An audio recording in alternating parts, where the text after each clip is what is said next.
Educating the mind without educating heart is no education at all. And I feel proud to say that our Amity University Gurugram makes a perfect integration between mind and heart, or between knowledge and wisdom. With this pride in Amity, let me at the outset wish you all a very good afternoon and extend a very warm welcome to each one of you in this panel discussion on power of an effective teacher. Good afternoon, everyone. Yeah. In this panel discussion, we feel truly honored to have with us six eminent educationists. They are respected Saroj Suman Gulati ji, Director of Bluebells Group of Schools, Gurugram. Then we have respected Nirmal Yadav ji, who is Director and Principal, CEA School, Gurugram.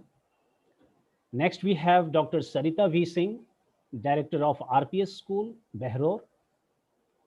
Then we have respected Archana Pandeji, Principal of GT Goenka School, Gurugram.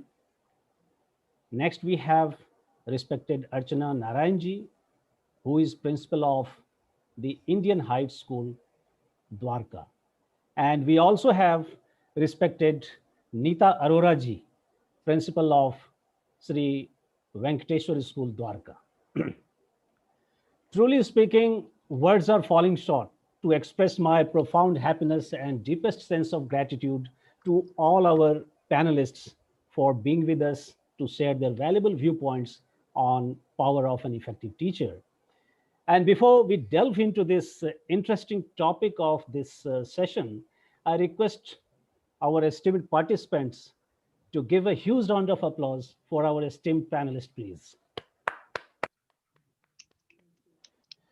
Well, setting the background of this panel discussion, I will say firstly that a teacher's role has always been challenging, but it became more challenging ever since Corona came and paralyzed human lives.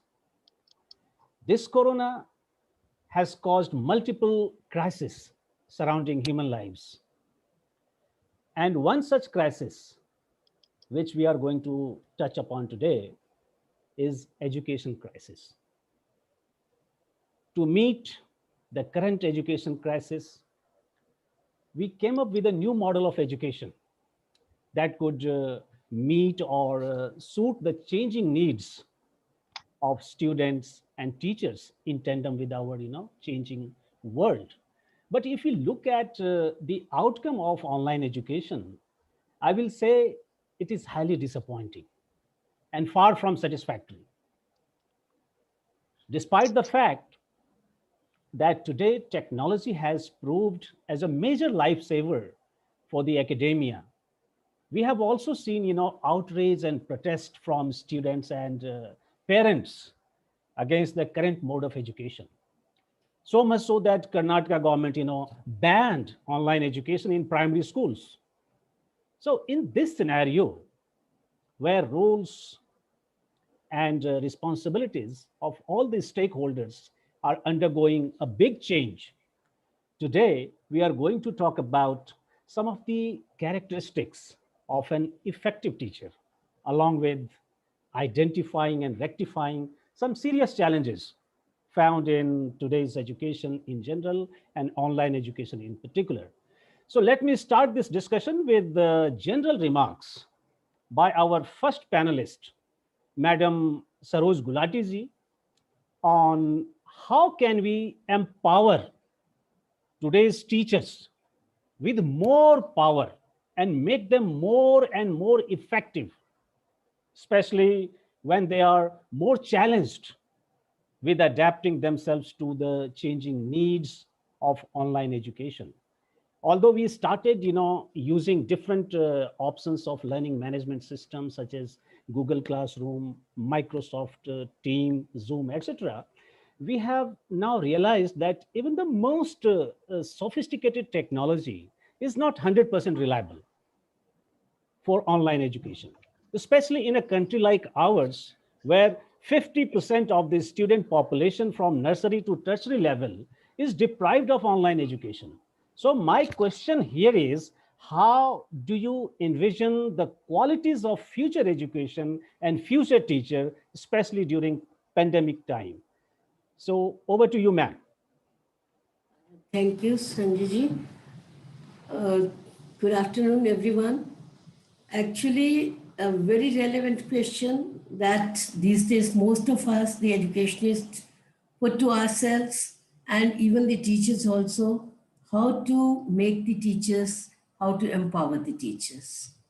Before that, we have to realize what is exactly the power of the teachers. If we see a teacher, the role of the teacher is like a prism of life. Students, they can give the rainbow of possibilities. Like the words of William Arthur Watt, the mediocre teacher tells, the good teacher explains, the superior teacher demonstrates, and but a great teacher inspires. Right. It's not that subject we are teaching to the students, teachers are teaching. First of all, how to change, how to affect the personalities of the child. We have very good examples in our history. If we see our Guru Dronacharya, he could carve a best archer out of Arjuna, but for his own invested interests, he could at the same time, he could uh, Eklavya, who could have surpassed Arjuna, but he could not because he did not encourage him. He did not tell him that you have the quality. So Eklavya could not beat Arjuna. So this shows that how powerful the teachers are, how they can affect the future of the child, and how they can affect the presence of the child. They can motivate the personality, they can carve in any way. Another example I will like to give, Einstein. His history teacher demotivated, and he became, because of that, he became dropout from the school.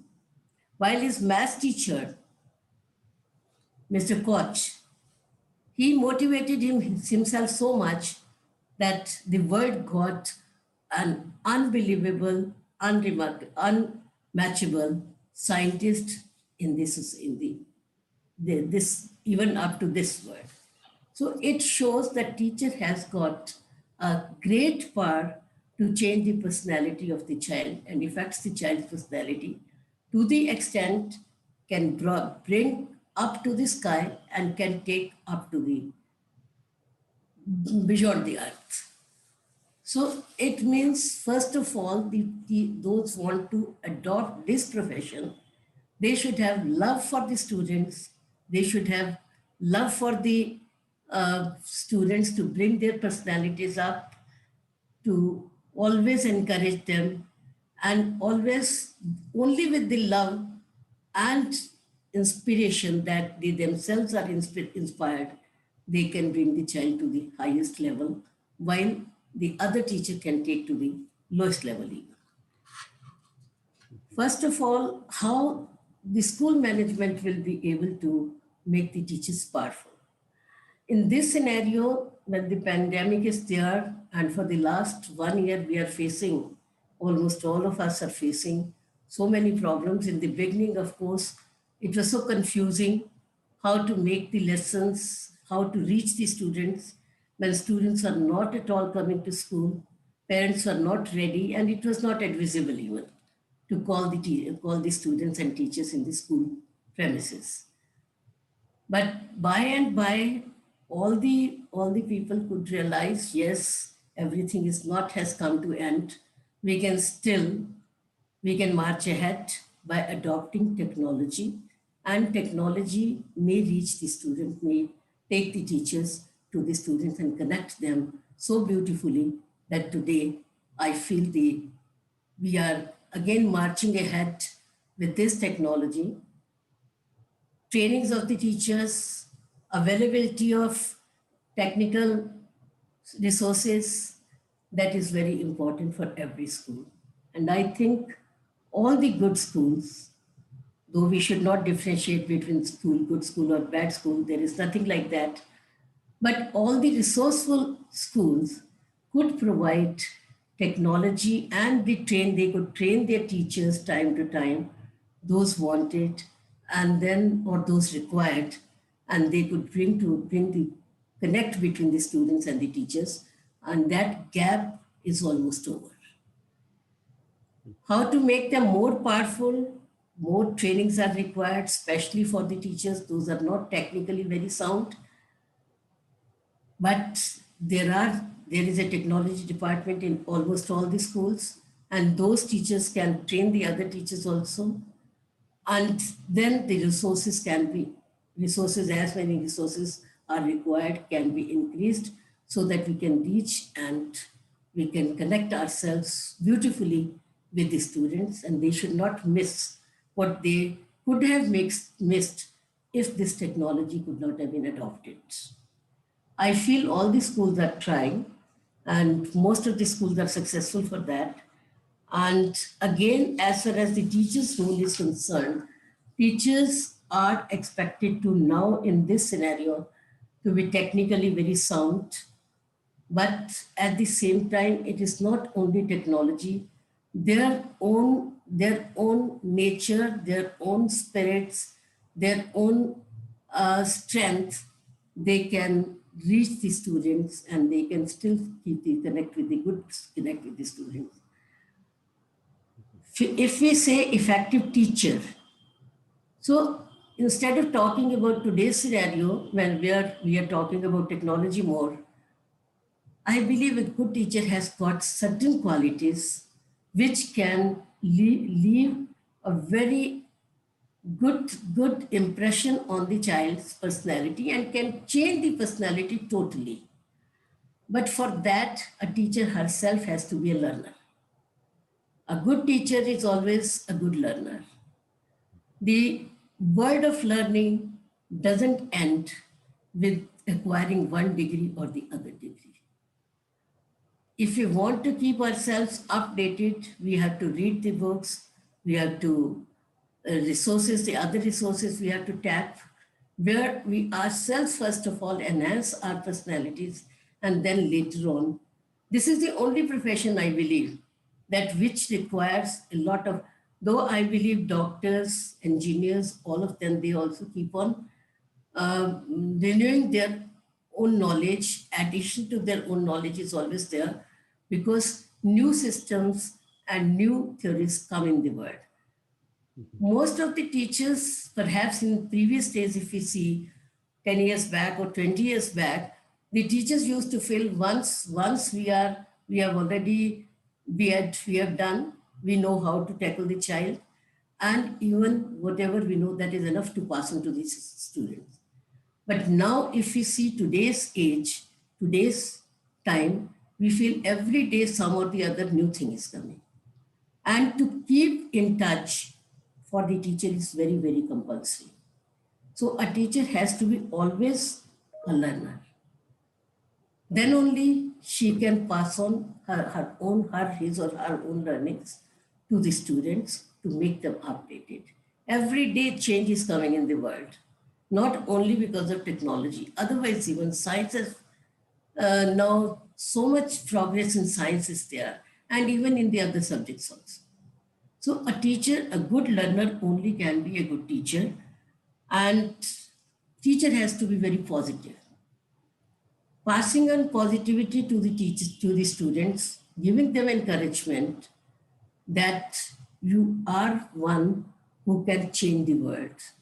That is very important. So to pass on the positivity to the students, to pass on confidence to the students, it is very important for the teacher also to be positive. And always with this smiling face. Smiling face, which can be contagious, and they can bring on the face of the students also the smile only when they themselves are happy teachers. Very true. Yeah. The growth of the teachers, again, updating already, as I have said, updating yourself in whatever is your subject, and not only in subject, in language, in general knowledge, and current affairs. Everything also is very important for the teacher to know and pass on to the students again. Adaptability is very important for the teacher. Until unless we adapt, we are adaptable, we change ourselves with the requirement of the world, we cannot further teach our students how to be more adaptable, how to be more progressive. So that even teachers' qualification is quality is required. Then there should be very sweet relationship between the students and teachers. It's not only guru and shishya, it's like mother and the motherly feelings also, because in the world, I believe mother is known the most loving person in the world. So teacher also has to adopt, be like a mother who can be little strict also sometimes, but at the same time giving them opportunities to learn more and more and encouraging them. Encouragement to the students is very, very important. Now the days have gone when the teacher always used to tell what defects in your personality are there. Now we have to see what qualities you have in your personality and how you can enhance these qualities, how you can go further in the world, how you can march ahead in the world. And we already, as I told, Einstein was a big example, which could become a scientist because of his mathematics teacher, but at the same time became a dropout because of his history teacher. Depends upon. So I sum up, I believe the flexibility is very important in the teacher's character so that they are flexible one person to the other child. Every child may not be having same interest. Every child may not be having same quality, same capability. We have to recognize a spark in them. How is their personality, how their personalities can be molded. And with love and great support. Teacher has to be very supportive. Now the days have gone when teachers used to only they used to tell the defects, what you don't have the qualities. Now I believe with the encouragement only, by praising them, telling them, making them realize about their qualities, their spark can be brought out and the child's personality can be changed. Effective teacher is seen the innovator also, believes in changing strategies, texts, techniques, materials, willing to employ varied teaching methodologies, using a combination of lecture, discussion, stimulation, simulation, cooperative learning, debates, group discussions, brainstorming, and other such age and grade appropriate activities to accommodate multiple intelligence and diverse learning. Prompt and effective assistance should be given by the teacher to the students to improve upon their skills and insights is another vital attribute of an effective teacher. Right. Offering premature assistance, she ensures that her students are provided an enabling environment where they feel empowered to learn and their mistakes are not pointed out again and again. Rather, the teacher is talking about the stories of their success, stories of their capabilities, stories of their strengths, instead of telling them where you have gone wrong. So, a true coach, a true guide, true teacher is that who can bring the real picture of the personality of the child to him and enhance his qualities by praising, by encouraging, by adopting many activities and methods, and not only a lecture, not only even giving the lecture, rather playing with them, playing activities, bringing activities with them, and bringing them, telling them that you are one of these. You are one of the, we can say that you are one of the greatest person you can become, and giving them a lot of encouragement that is required by the teacher. So, Thank so you. yeah, very well thought of reflections by Sarojji. Uh, very rightly, you have said that today's teachers need to have a love for changing the personality of students. Excellent. And at the same time, teachers also need to, update themselves, on the front of, technology. And I really like your this statement that a good teacher has to be a good learner. Yeah, that one should not forget. Excellent. So I will revert to you, ma'am, with some more pertinent questions if time permits. But now I will invite Madam Nirmal Yadavji to forward her views on the salient qualities of an effective teacher from a slightly different perspective. The concern here is ever since our teachers, got into online teaching, their delivery is under scanner. Parents believe that teachers are limiting students' potential of being creative and analytical. I also personally believe that today we are programming our students, to think and act in a certain manner only in the name of producing a skilled human rather than a sensible human. Our students are being groomed today, more as a commodity or as a product by giving, capsule knowledge or limited knowledge. So how this practice is justified? What is your take on this, ma'am? Over to you. Thank you, Mr. Sanjay sir. And you rightly said that teachers are not just the information givers now. Our information highway is chock-a-block, all kinds of information, everything is there. Before I start, may I ask you how much time do I have, Mr. Sanjay? We have Initial 5 remarks. minutes. Yeah, 5 minutes. 4 to 5 minutes. Fine, thank you so much.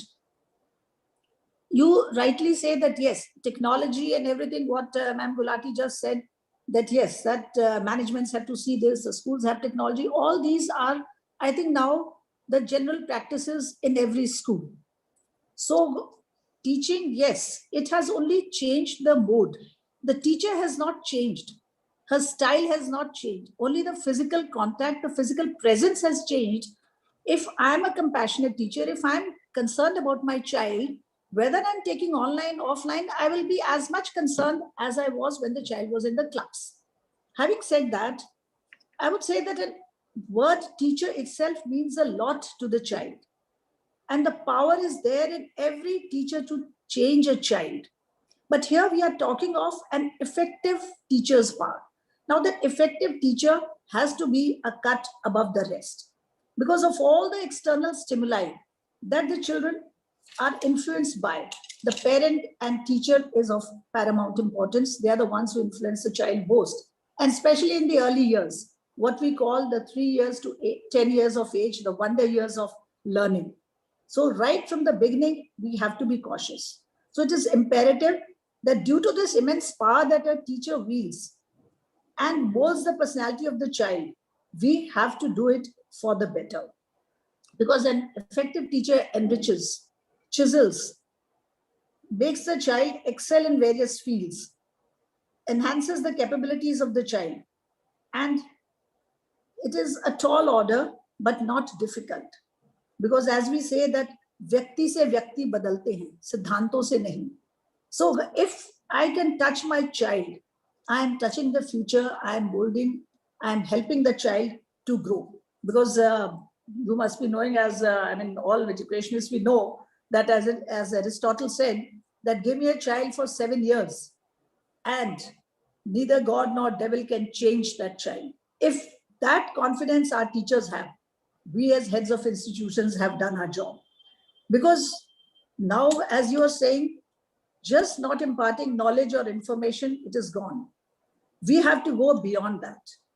And what is that beyond is the teacher today has taken on the shoulders of herself the responsibility of the home and society. She is the custodian of values. She is the upholder of the culture and traditions of a place. She has to do the confidence building, has to do the counseling, developing of the child, hand holding, comforting, making the child a winner at the same time, and ensuring intellectual and emotional well-being and stability of the child. So here, and another thing, what Gulati ma'am said, that yes, subject knowledge, all these are imperative in a teacher, but is the teacher going beyond? Am I, as a head of institution, instilling in my teacher to learn herself or himself along with the children? Because am I updating the knowledge of the teacher? And a teacher has to read a lot. Unfortunately, these days, they are so engrossed in their own work that the reading takes backseat. But if you go back, it's said that teachers are leaders, leaders are readers and readers are leaders. It is synonymous with that. And updating, I'll give you a simple example. My niece got married in 2009 and she settled there in Canada. Her husband was working there, of course. And I just happened to ask her, I said, what are you doing better over there, that our son-in-law? He said, I'm into artificial intelligence. It was all Greek and Latin to me. Absolutely no clue I had of artificial intelligence way back in 2009. Today, our children are learning this.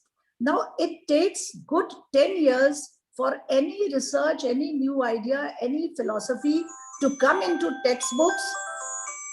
It takes 10 years for it to be included. And if a teacher is ahead of all this herself by updating it in the current affairs or what is happening, the new discoveries, inventions, we have done our job. That is why reading for a teacher is very, very important. And then about the soft skills, of course, we have to see that these children are able to handle the stresses of future. We do not know what jobs they're going to go into. Many jobs are not yet there in which they're going to work tomorrow. But at the same time, we have to equip them with this known knowledge to handle the unknown problems of tomorrow. Will they be able to handle victory and defeat together, like be humble in victory, graceful in defeat? Are they having that courage with compassion? Will they have the confidence without arrogance? Will they be resilient and adaptable without compromising or without being pressurized? These are the things that we need our teachers to empower, transfer, and translate in their day-to-day transactions in the classroom. So I think that should suffice, because if time permits, I may add on later, because वो कहते हैं ना कि कुछ कर गुजरने के लिए मंजिल नहीं, मौसम चाहिए, कदम उठाइए, राह बन जाएगी. तो वो मंजिल तो अपने आप मिल जाएगी. तो हमें एक environment create करना है for good learning. Make these children into thinkers. If I have taught my child to think, my job is done. Is the child just regurgitating the information, or is the child thinking and sifting right from wrong? Does the child have the judicious knowledge? All these things are, is the child discernible enough? These are important. Thank you so much, Sanjay sir. Yeah. Very well said, ma'am. And I will remember that statement, व्यक्ति से व्यक्ति बदलते हैं, सिद्धांतों से नहीं. Thank you so much. Yes. So thank you once again for your deeper reflection on the current practices of teaching. I'm sure it will help our teachers in adopting as well as adapting to various changes arising out of online education or offline education. So that takes me to Dr. Sarita to know her views about just a moment. The host has, some pop-up message was there. Yeah. So now I'm moving to Dr. Sarita to know her views, about the changing roles and responsibilities of today's teachers. And I request you, ma'am, to recommend at least, 5 cardinal principles to become an effective teacher in the present modality of, education. So over to you, ma'am. Yeah, thank you so much, Sanjay sir, and good afternoon, everyone. And I really honored for giving this platform for where I can express my views. First of all, we need to be understand. I listen both the ma'ams, and I really impressed with the two things. Like Nirmal ma'am says, व्यक्ति से व्यक्ति बदलता है, तो बहुत अच्छी line है. And I'm going to keep that tagline for me कि yes, व्यक्ति से व्यक्ति बदलता है. And like Saroj ma'am says कि nothing is difficult. Only the things are changed. The teachers are same and everyone seems, only the how we are going to educate the student, that is the matter for us. And for teachers, we are going to compare both the scenario, today's scenario and the traditional way when the teachers are. According to my opinion, all the teachers are qualified, all the teachers are eligible, and they have all the qualities. Only what makes them different is their teaching methodology. Yes, how they are going to reach to the student. And of course, for that, this is the value of the teacher who looks at a face and says, there is something behind that, and I want to reach that person. I want to influence that person. I want to encourage that person, and I want to enrich. I want to call out that person who is behind that face, behind that color, behind that language, behind that tradition, behind that culture. I believe you can do it known what you've done for me. All these qualities are in only one person, and that we can call teacher. और हमारे traditional method में कहा भी गया है, गुरु गोविंद दो खड़े काके लागू पाए, बलिहारी गुरु आपने गोविंद दियो बताए. तो द थिंग इज व्हाट कि teacher is always an ideal person for every students. Even this is very noble professions, and if means the qualities you want need to be recommended from my side, what they have. So first of all, sir, according to my opinion, the transformative power of an effective teacher is something almost all of us have experienced and understand on a personal level. The bonding between student and teacher is must, because like in banking system, know your customer. Same thing we are applying in the school. Ki every teacher, either they are subject teacher or class teacher, level of the classes doesn't matter, but we know our student, because ultimately what is important, bonding between student and teacher. So first, I think quality is needed and understanding of your own student. What is their expectation? No doubt we in class we have 40 students or 50 students or 35 to 40 students, but knowing each and every student, and that's why the quality of the teacher is what, first of all, we need to have bonding, understanding of our own student. Right? If we were particularly, fortunate, we have numerous exceptional teachers. Like our management says कि अच्छे teacher और मतलब for parents they are saying अच्छा teacher और अच्छा school किस्मत से मिलता है. No doubt, because ma'am's wording is व्यक्ति से व्यक्ति बदलता है, because when we are thinking about the career, so careers are made by the student, either by the teacher, either by the surrounding, or either by the friends. Right? I think you all are agree with this. Career first, our education system is only what changes, sir, from parent choice to peer choice. Only the journey started from P to P. Right? Earlier we have parent choice, right now we have peer choice, but the role of teacher is very important in that, because they need to be skilled.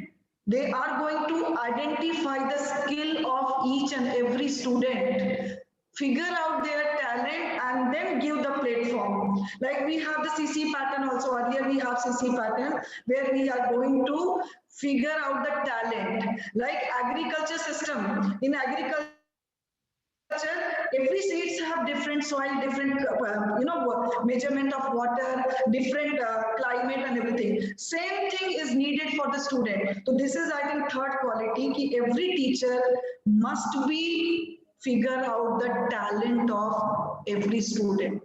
Ki my student is academically good, or he or she has had different skill. So that figure out of talent by the teacher is must. First is bonding, and second what is the requirement of the particular student, expectation, and third is what, yes, if this type of talent figure out by the teacher, so giving the right platform for right talent is very important. And same thing is hold high expectation from themselves and their student. Yes, whatever expectation is there from the student side or from the teacher's point of view, both the things are important. And every teacher needs to have that, meet out that expectation, whatever expectation. Like, see, parents are sending their dreams to us, and teacher need to be preserve that dreams. That is important. So this is the fourth quality from my side. And of course, the teacher possesses the passion of teaching, passion of teaching. If we have that passion, because teaching job is not only time bounded. Yes, 8 to 2 o'clock is teaching. I'm being a teacher, the teacher need to connect with the child at every time, because students are going to learn from two places, either from home, either from the school. Surrounding is matter, but we are not sure that surrounding is good or bad. But if school or teachers is not going to play their roles, so definitely we are not have that good quality of personality among the student. We are not in a position to make each and every child doctor or engineers. Only the need it is what they need to be differentiate what is good, what is bad, and who makes these differences. Only teachers can realize that understanding among the student. Yes, this type of things good and bad, and teachers are always that have the quality do's and don'ts. That's it. What is do's and don'ts, and which my quality is reflected among the student, which my thoughts is going to be reflected on the student, which my activity or actions reflected on the student, because for every student, teachers are an ideal for every level.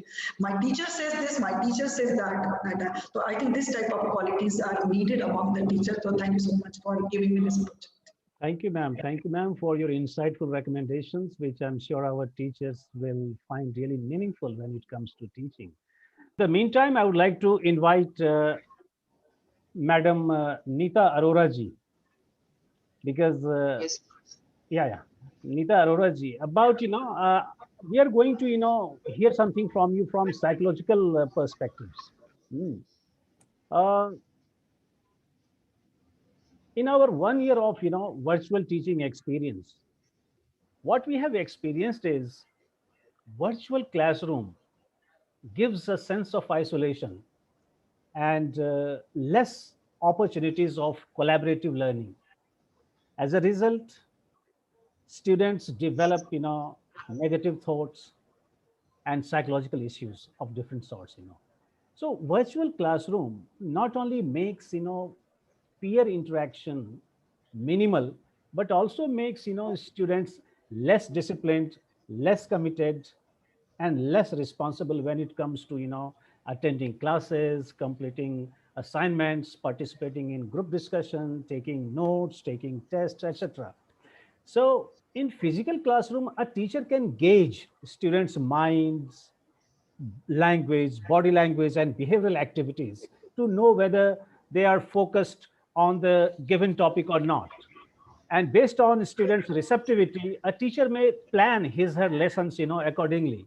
So given this, how do you think an effective teacher can create an ideal or conducive teaching learning environment in which students could gel with each other, use their creativity and problem solving abilities, and maximize physical and mental well-being of our students? So over to you, ma'am. Yeah, please. Thank you, Dr. Cha. It's a wonderful question. I think all of us are searching for answer for this. And why this question arises? Because the children have not understood why online classes. The day they understand that blended learning is going to be the future, they will rather enjoy it. And the day they understand that they're learning for the sake of learning, not for anything else, I think they will not mind even peer interaction not being there. It depends upon the teacher how he or she is discharging the lesson. If we make learning so boring that is a one-sided lecture, and then we're expecting children to just go on receiving for 50 minutes lecture. It is not possible. In fact, my teachers have told me a class in a physical environment which used to take 50 minutes or maybe 1 hour to explain a concept can now be done so much better in 30 minutes flat, because there is not much interaction, there's no disturbance. Children who were used to misbehave and used to be checked, now everybody is paying attention. The problem arose once they started annotating. Initially they did that because they were trying to learn all the features of the online world, and then they realized it's futile to waste their time on, or we set protocols in our Microsoft Teams. And then the children also learned gradually that if my course is faster, I have to be more attentive. The only problems arose when there was bandwidth problem, or the children had a device which there was another social media active and the children got distracted. Say for example, even during this webinar, if somebody came to talk to me, I had to attend, so I could just mute myself and talk. Same thing must be happening at home also. Mother saying something, father saying something, because they see the child is attending a class. And the child feels that my parents can disturb me, I can disturb anybody. But how do you address this? This issue can be addressed when we make the child in charge of his or her learning as well as the group's learning. So if the teachers assign group tasks, with the children have to present as a group, then I don't think this deviation or this distraction or this running away from a physical class mentally in an online space will not happen. And so the teachers will have to start thinking differently. They will no longer be the leaders of the class. They'll have to get an experiment to present, and then children want to listen to them. As far as the breakaway rooms are, to provide opportunities for group interaction. Next day come and break away. No, today we're not station. You have half an hour to discuss. So you allowing groups of children to meet. Now, how do you make these groups? The groups could be the teachers, or the now she has to understand not only their physical environment or the intellectual makeup, they also have interests and hobbies. So the children become so much easier. That now what happened in pandemic, first year children say in your college or in university, the lecturers did not know them and come with this idea, oh, I've done so much of studies during my 12th, so now college is for fun. So I'm sure MIT University professors with first year students, but they won't have faced this problem in second year, third year. But some first thought I create the right on my professor, very interactive. Now children are not used to sitting in front of a screen for so long. You have to make them off in hour because their attention span is just 20 minutes, all said and done. Even if I'm a teacher, I have to make the children leave the seat, do something, and then come back and sit. So, but how many teachers, I mean, because if you're teaching senior classes, are ready to allow the total physical response in a classroom? But we got to do it. I take CBSE trainings of teachers. So if I just go on talking, these teachers already know what I'm talking about.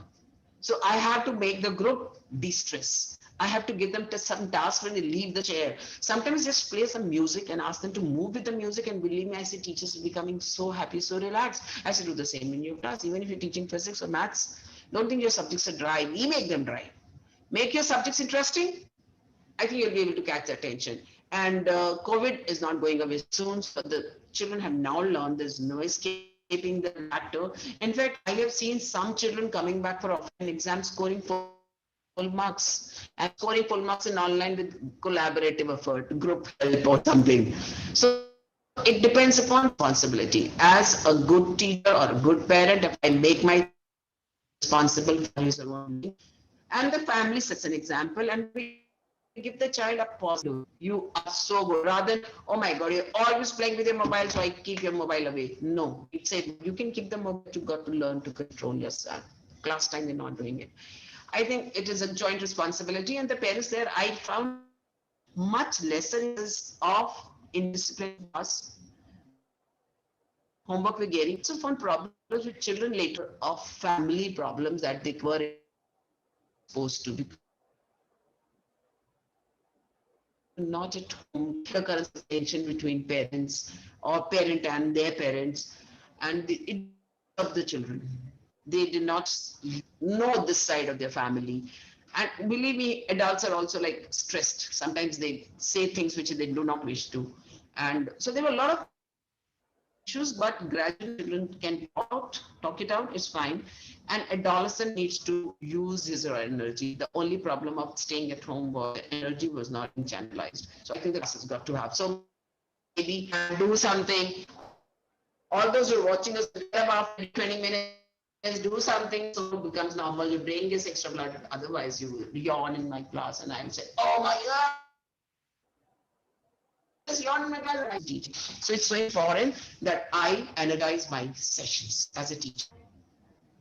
Even if I am a university professor thinking of such gimmicks. Thank you, Dr. Jha. Oh, thank you so much, ma'am, for your insightful words. Although your voice was breaking time and again, but it was a delight listening to you. And I know that you are in a slight hurry because you have to attend to some emergency. So definitely, we would like to hear from you once again or again and again, in future. So thank you very much for being with us. And with that, I'll move to the next panelist. But before I move, I think I would like to know whether Madam Archana Pandeji is around, because she was not able to, connect with us due to some audio problem. May I proceed? Yes, please, please. Thank you so much. And thank you for putting up the question. And I really apologize for this technical glitch. I don't know how to handle this, but Never then mind. thank you for patiently waiting for this. And I would like to wish everybody in the panel. Now the question was how are we going to prepare our students and teachers, because online education has become a part of life now. Mhm. So what I always believed in was that if we are teaching the way we were taught in the past, that means we are going to rob away the future of the present generation. And now, since online teaching has become a part of education, so it's not going to go away. It's going to be here in future. We need to. The revolution has come in the field of education, and what we could not have achieved in 3 decades of deliberation, we have managed to attain it in 3 weeks of lockdown, in less than 3 weeks of lockdown. So now how to make it effective is in our hands. We need to plan, we need to see how can we make it effective. Rather than cribbing that, yes, online education is not helping our students, it's not beneficial, it's not effective. Now we need to prepare our students and teachers for this. Yes, it is going to be here. We have also heard of blended learning, blended education. So it will go hand in hand. Now this is the new normal in the field of education. And what I think is that we need to now not only train the teachers how to use the technology, but we also need to train them, instruct them how to make it effective, how to bring a shift in the way they deliver the content, how they can shift and make it effective, the way they present the concepts to the children. And for this, I believe that they need to develop the learning goals for themselves. The teachers need to decide whenever they pick up any concept, whenever they start with any content, they need to do the back planning. For example, if a teacher starts with a particular concept, so she needs to understand, she needs to plan in her mind that what is the learning outcome I'm expecting from the students? What are the skills and the concepts I am planning to deliver to the students? And then she does a back planning in her lesson plan, in her strategy of teaching as well. So then when she's clear, what are the key concepts, what are the skills that she wants to impart to the students, and then that will help the teacher in developing her lesson plans, her content, her activities, assignments, and everything is related to that. But first, main thing is to understand the learning outcomes. Now, NEP, with the onset of NEP also, this is very crucial that learning outcomes are different for every content, for every concept that we are going to take up in the classrooms. So the teachers have to understand that the children are going to be there on. Apart from this, for the children, for the students, what I believe is that the students also have to equally participate in the online learning process. They cannot just show up. It is going to be more than just showing up in a classroom, in an online classroom. They need to start participating in that. They need to tell that they need to make their presence feel in the classroom. Now, it can be done through discussions. Whenever the teacher asks, they need to respond to it so that the teacher also understands, yes, the child has understood a particular concept, whether the comprehension has taken place or there's something else to be given. And then second thing which I feel important for the students is that they need to be regular. Be regular in attending the online classes, because over the past few months we've seen that some children are able to attend, some are not, and there is no answer to it. But then we need to see that they have to be regular in attending. They have to be regular in submitting their work, and as well as they need to start asking, putting up questions to the teachers. They can pass on their queries, they can pass on their problems through chat rooms or raising their hands. The new policies and rules and regulations of attending the online classrooms should be followed, but then the students have to little bit come forward and discuss about their queries with the teachers to make online learning effective. Right. And having said that, I also believe that there has to be a change in the assessment pattern as well, where the CBSE has enforced and has recommended that multiple choice questions should be there as a part of the assessment. But there should be a change in the assessment pattern from the teacher side, if at all online assessments have to be taken up. So in higher order thinking questions can be put up so that the children find it very difficult to find the question on the Google and find the answer and copy and paste. So there have to be some strategies devised accordingly so that it's hand in hand, the teacher and the students. Thank you. Very nice. Thank you, ma'am, for your very insightful observation to bring or to make online education at par with offline education. Well, so here we have completed one round of interaction with all the panelists, except I think Archana Narayanji, who could not join due to some reason. So next I'm going to touch upon slightly, broader perspective, and that is purpose of education. So beginning the second round of interaction, I would like to invite Madam Saroj Gulati ji to reflect on what is the purpose of education, and is that purpose being served by imparting current form of education? If yes, please tell us how, and if not, then please tell us why. Over to you, ma'am, please. Thank you, Sanjay ji. Actually, if we look back in my timings, or maybe a little after that even, we can say about 20 years back, even 25 years back, mainly the objective of the education used to be to enter a profession, to enable a person to make the livelihood.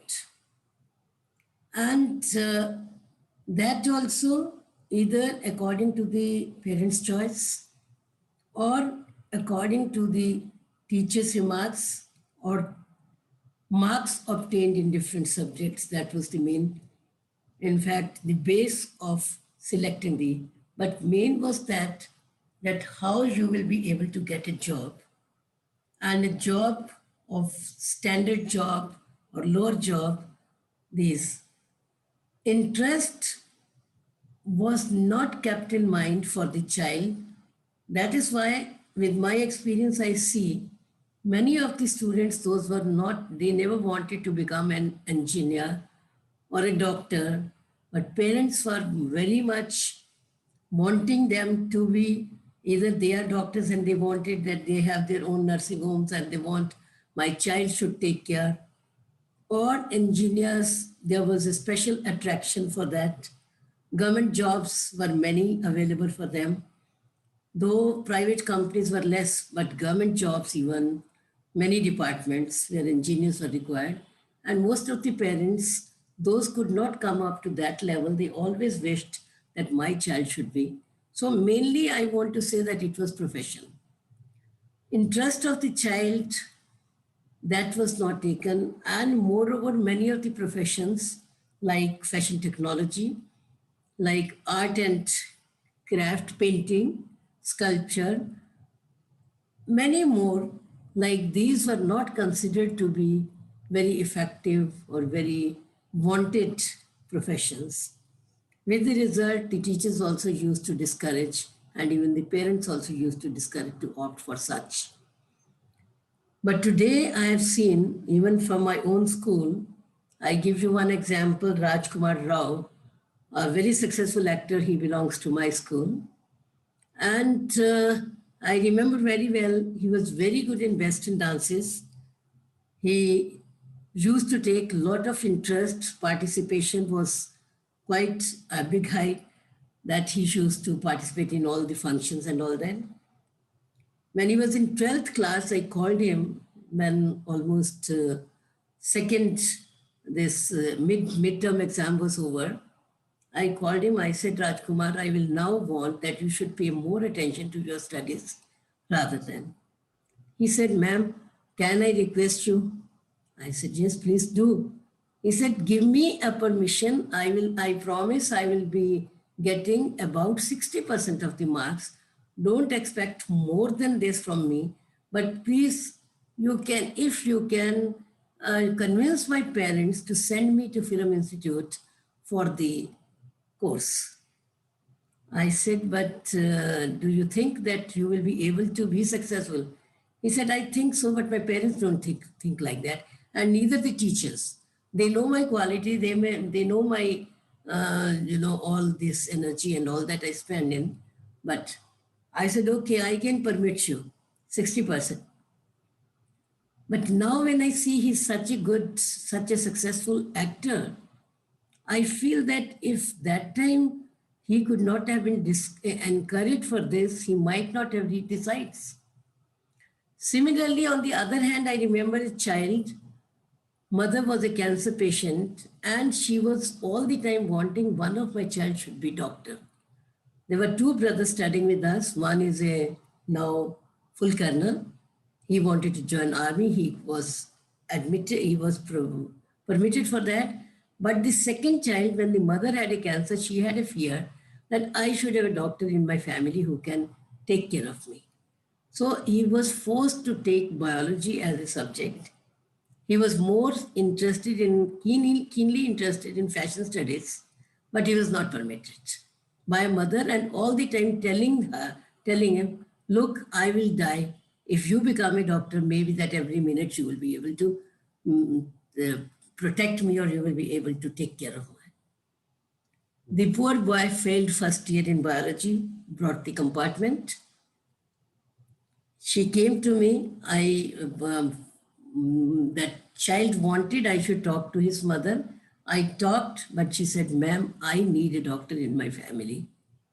With the result, second time, again, he failed in biology and could not clear the compartment. It was a very sad thing. Then I called the mother. I said, now this is the third time. He will have to appear for all the classes, all the subjects. Please permit. And now he's a very, very successful fashion designer. He's having his own company and running with full success. So I feel that, only for preparing for profession, that was the main thing. Now, most of the students and parents, even the teachers, have understood that child's own passion, they should be allowed to follow their own passions, and they will be more successful in their life rather than if we guide them which profession they should choose. Moreover, I believe that not only profession is in mind, education is to become a good person. Good personality doesn't mean only how to talk in English properly or how to talk effectively. Good personality means your inner voice is also, this is which you can, a pure inner voice you have, that is also required. Then to follow your hobbies, to follow your interests. I could see there is a lot of change, and many of the students, those who are interested in art and painting, they have become very good. Either the fashion designers they have followed, or their own sculpture and all that, and they have gone to certain heights they have reached only because of this thing, that the scenario in the society is changed now. Profession is not the only thing that which we can attain with it. Then good education, especially the effective teacher we are talking about, they can really create, they can produce real good personalities where we can say they think about the society, they think about others, they think about the old generations also, and not only that, what I'm going to earn. Earning is one, of course, very important because that is required. Money is required to live in the society, but still, their own passions also they are able to follow. With the result, they become good persons, good personalities. And this is very much required to make the society more empathic, to create more empathy, and to create good persons, their good personalities to bring out. So I believe the education's motive should not be only profession. Of course, it is very important, but to create good persons in the world, that is also required. Those have empathy for the poor, for the people those need our help. And I've seen with this, with this type of scenario, this type of change in education, the modern generation, they are the coming generations and even the present generation, they are much, much more, thoughtful, and they are better than our personalities, what I feel. Right. So I believe that education should be overall development of the personality, not only profession.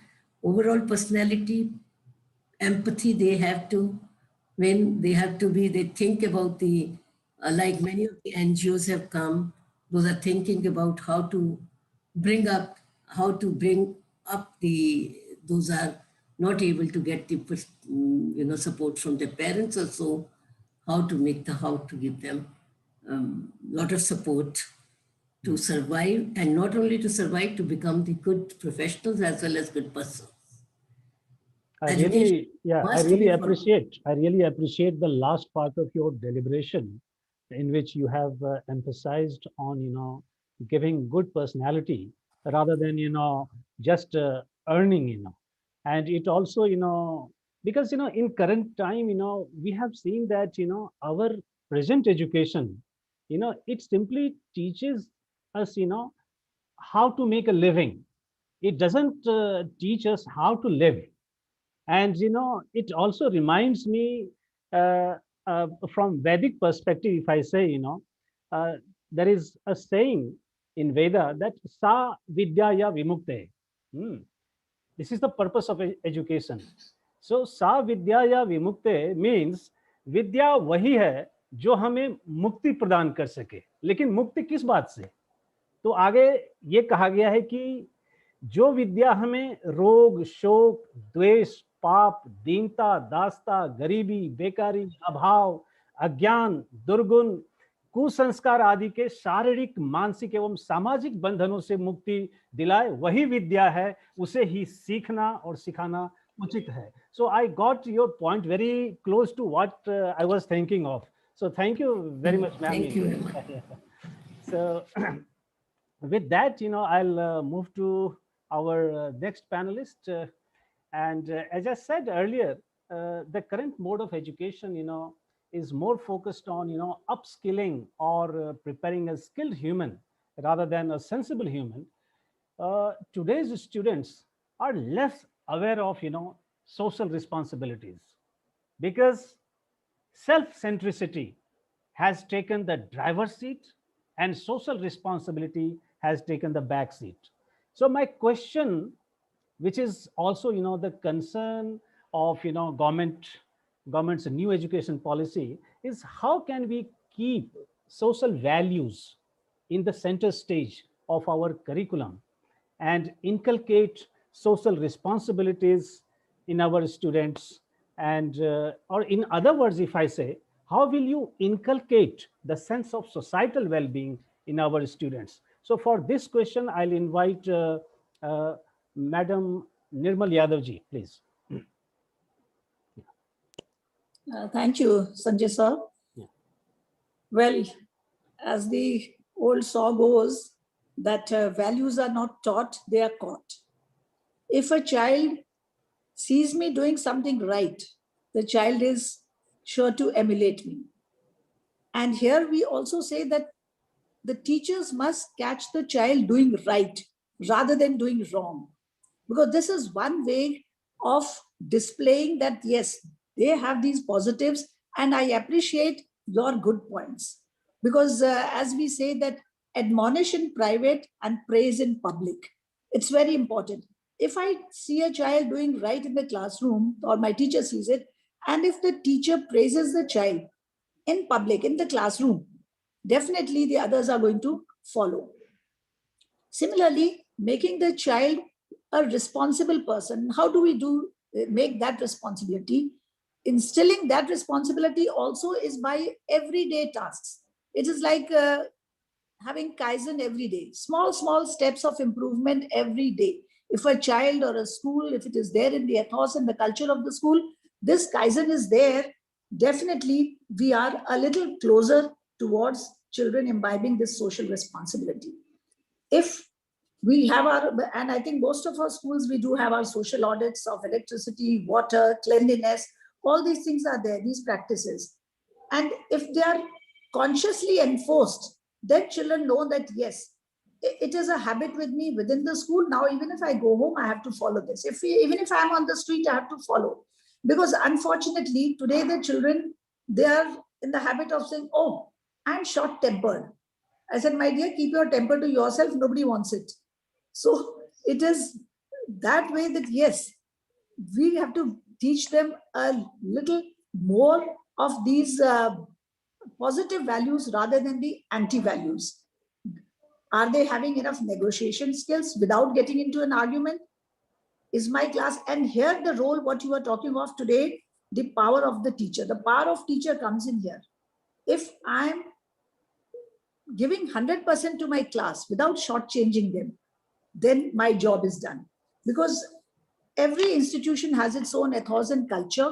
And if a new teacher is taken in a school, does the leader have a system in place where we, as we have orientation classes for the children and parents, are we having an orientation for our new teachers? Do we have a mentor for a new teacher? Do we do the hand-holding for some time? Does the teacher know what is the school standing for? What are the institution's beliefs? So if these are there, then I can demand from my teacher. But without hand-holding, without empowering my teacher, I cannot demand this. And if my teacher does her job well, definitely the children, I do not say 100%, but every batch, even if 60, 70, 80% are taking the good culture from the school, definitely we are multiplying that, we are snowballing that effect. So that, and it becomes our responsibility as teachers to teach them about this gender sensitivity, equity and equality, this kindness with compassion, also knowing their legal rights, not to take the shortcuts in life. Because children tend to see, you see what we do in school, everything is done, unraveled out when they're out in society. But still we have to say that values are not old fashioned. They are perpetual, they will stay, they are constant, they will remain through time. So once it sets in them and you have ingrained in that child, I'm sure we, as you know, adults, we tend to look upon these children as wayward and all. I mean, if you look at a plaque, I think 600 BC, it was there, Cicero, he had written that the youth are undisciplined, we need to discipline them. So even 600 BC, if the youth needed discipline, it is today the same story. We are on the other side. But we should not get disheartened, because it is there for us to mold them. A child is always amenable to discipline. But am I a good communicator? Am I a good teacher? Am I fair in the class? Am I teaching without prejudices or biases? Then what the child is seeing in me, the child will later on also follow in life. This is my strong belief. And if my teacher is stress-free, if I give a conducive environment to the teacher to work, like I tell them openly, I said, I demand, I always tell my teacher, I said, I demand cheerfulness from you. So if my teacher is cheerful, if she is stress-free, obviously she'll go happily and teach. And at times I tell them, if you're not in a mood to teach, please tell somebody else to go and take your class and say, look, I'll take your class tomorrow, but do not shortchange the child. Give them your 100%. Go prepared for 50 minutes if you're taking a 40-minute lecture. That is very, very important. Excellent. And this is how these children move on in life. And if a teacher maintains her urja, energy, the first day she joined the teaching profession with great enthusiasm and all, if that urja, utsa, utsukta is there in the teacher, that curiosity, learning habit, then obviously ullas follows. Then there is bliss in teaching. Thank you so much. Very, very, very meaningful deliberations you have made, ma'am. And that will take me to Dr. Sarita for a very short question as well as short answer, I expect, you know. So Dr. Sarita is around? Dr. Sarita?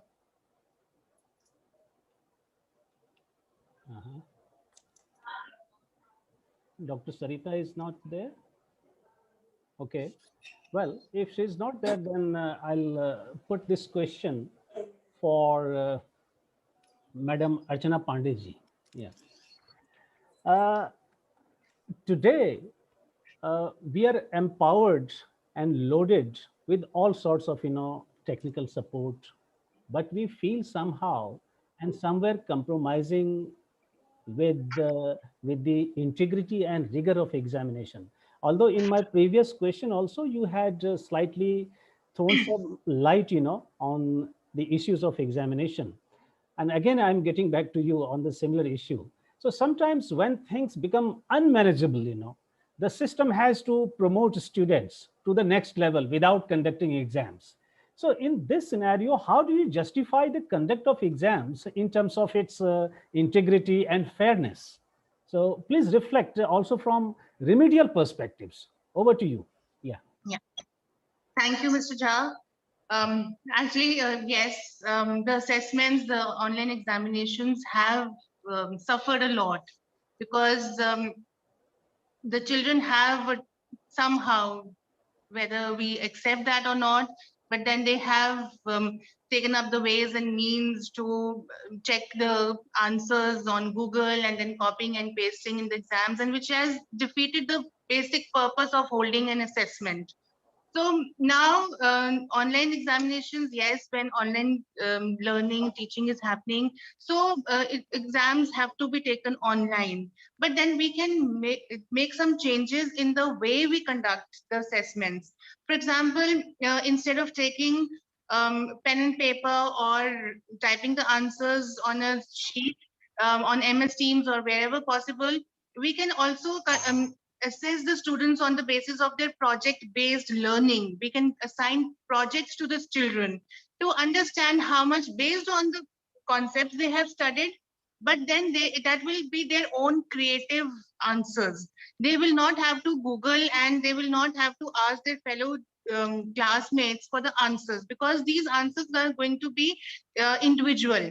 They will not be allowed to match with somebody else. So whatever is given by the student will have to be acceptable, the way they do it. And then the teachers also come to know or assess them whether they have understood the concept or not. One is project-based assessments. The second, what I feel that we can also change the pattern of the question paper, which I discussed before also, that we can have higher order thinking questions in the assessment paper, where the children have to really think hard first to understand the question and then to reply, that what will be the answer, what will be the best suitable answer for this question, whether now this will also depend from child to child, how they perceive a particular question, and whether they are able to apply whatever they have understood in the class, whether they are able to apply that concept to solve the question or not. And these questions can be varied types of questions, like to analyze, to synthesize, to evaluate, to compare, or whatever. But then where the child has to put in his understanding, but not to depend on the Google to find his answers and just find and copy and paste. These will be individually separate answers from the students. Then they can also be asked to compose. For example, a story has been discussed in the class, so what will be the ending according to you? So no two children will have the same answers. They will differ. So why not we change our assessment pattern accordingly? Then also at the same time, when we are changing something from our end, we also talk about academic honesty. We also discuss with the children that academic integrity has to be maintained.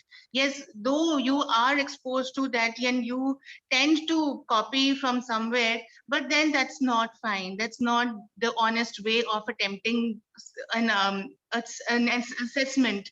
So creatively asking the students to make posters on academic honesty and not to adopt unfair means of solving the answers.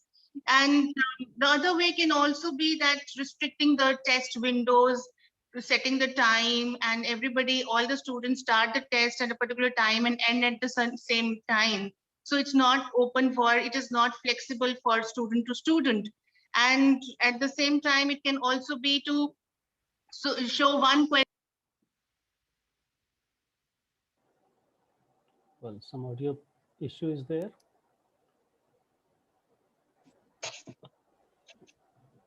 Hello. Am I there? Yeah, no, you're Okay. audible. And thank you Okay. very much. Thank you very much. You have already given enough, light, on the conduct of exam. You have also recommended, uh, changing, patterns of examination. Definitely, we all need to look into that. And due to time constraints, I think I will put only one question, and that question could be for either Nirmal ma'am or Gulati ma'am. So my question, the last question of this session is, maybe God willing, we will have another session and we can discuss many other issues, because I'm left with 3 more questions. But this is the last question for this session. Based on, on a recent report by Dell Technologies, 85% of the jobs in 2030 that current generation will enter into have not been identified yet. According to another report of the World Economic Forum, 65% of primary school children today will be working in job types that do not exist yet.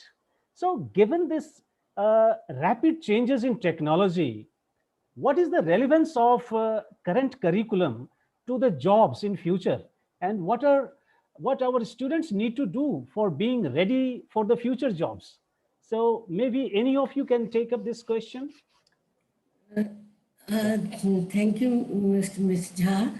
Actually, what I feel, instead of preparing the students for jobs, we should now prepare more entrepreneurs.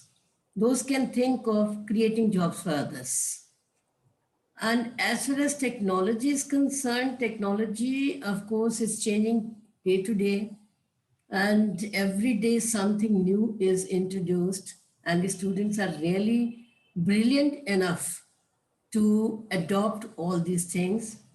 I tell you one example for ATL lab. Fortunately, our school is having ATL lab, and it was sanctioned by Planning Commission almost 5 years back. I could not imagine the students, those are taking projects and they are preparing such instruments which we cannot. Very recently, one of the student of class 7th, he has made a project where His grandfather is very sick and his mother, father both are working. So he said, ki, what I was finding difficult that even though we have a boy to look after but he's not very educated, sometimes he gives the wrong medicines. He has created a project, he has created an app where correct medicine picked up from these days actually planners are there. So medicine planners. So picks up and gives to Dadaji. And so happily means I can see the future very bright as far as technology and artificial intelligence is concerned, or even the science progress is concerned. Though I know that the students, by and by, these jobs and all that, those will be less also. That is why I always feel that more and more entrepreneurs should be there. They don't have to depend upon that after passing their graduation or post graduation or any technical course, they have to look for the job. If they can start something, artificial intelligence has been introduced right from ninth now, and artificial intelligence, with that a lot of jobs can be created, not only technology, IT is created, and moreover the students are also taking a lot of interest in that. And if a right path is shown to them, if right education is given to them, and the teachers take full interest, I believe we'll be able to create jobs for them. They don't have to wait. And more of them, they researchers, and even those can create, not jobs only, create instruments or programs like that, which will be very useful for the society. And similarly, I believe that very nicely the schools have introduced life skills and value educations and these type of. So the society is becoming now more. These young people are becoming more empathetic. They are they want to give to the society instead of taking from the society. I believe we are very lucky that way, that the new generation is adapting themselves according to the environment required. And now most of them, though they are going to America and other European countries and all that to get higher education, but by and by, I believe we will be able to create such universities and such institutions in India itself. Those will be able to create. They will be able to, create such scientific bases and scientific projects where the students will be earning them, not only earning names also in this word. I believe Indians now, they have become, now those days have gone, Indians were considered to be backward. So Indians are quite forward and very intelligent, I believe much better than the other nations. Maybe that it is my wish and that is why I'm saying, but still, I believe that we have got very intelligent people now. Intelligence level has gone up, and even students are very willing to, and our teachers also are putting a lot of, the positivity in the minds of the students. With the result, we have very high hopes from our students and our university like yours and the others. Those are, and they are giving chance for such courses where they can be self-dependent, they can be even more Ambanis they can create. Thanks very much indeed, ma'am, for your thought-provoking, deliberations. And well, coming to the end of this enlightening session, whose crux was not only to, identify key characteristics of an effective teacher in the present time, but also to rectify potential challenges associated with online as well as offline education. So let me summarize the key points here. First of all, online education is not going to be an absolute alternative to offline or on-campus education, because both online and offline modes have their pros and cons, but they can create wonders if they reinforce and intertwine with each other. But even if we adopt hybrid form, the integrity and fairness will remain a concern in the online conduct of like exams. Hence, the institutional administration needs to think out of the box and explore a credible solution, to the conduct of online classes and online examinations.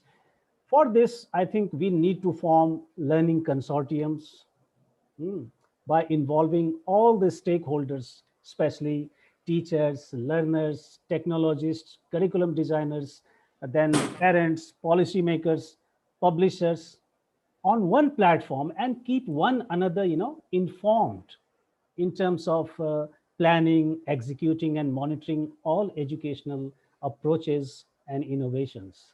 One more thing that we all need to bear in mind is online education requires a greater commitment and discipline from learners as well as teachers. And if we have that, only then our learning outcome will be at par with that of, on-campus education. So most importantly, we started this session to identify some salient qualities of an effective teacher. And on that front, I would like to distinguish between a teacher and a guru. Today, unfortunately, I will say we have more teachers and less gurus. The reason lies in the fact that a teacher takes responsibility for the growth of students, but a guru makes them responsible for their growth. A teacher answers questions of students, whereas a guru questions their answers. A teacher helps students get out of the dilemma, but a guru destroys the cause of dilemma. And finally, a teacher instructs, but a guru constructs young minds, because we strongly believe that instruction ends in the classroom, but education ends only with life. So with these words, we conclude this session by thanking all our esteemed panelists for gracing this occasion, this session with their scholarly presence. And I also thank the convener of this event, Shri Sachin Juneja ji, for extending his support in organizing this panel discussion. So thank you all. Stay safe. See you soon with a new issue. Till then, namaskar. Jai Hind. नमस्कार, सब स्वस्थ रहो, सब सुखी रहो, संपन्न रहो.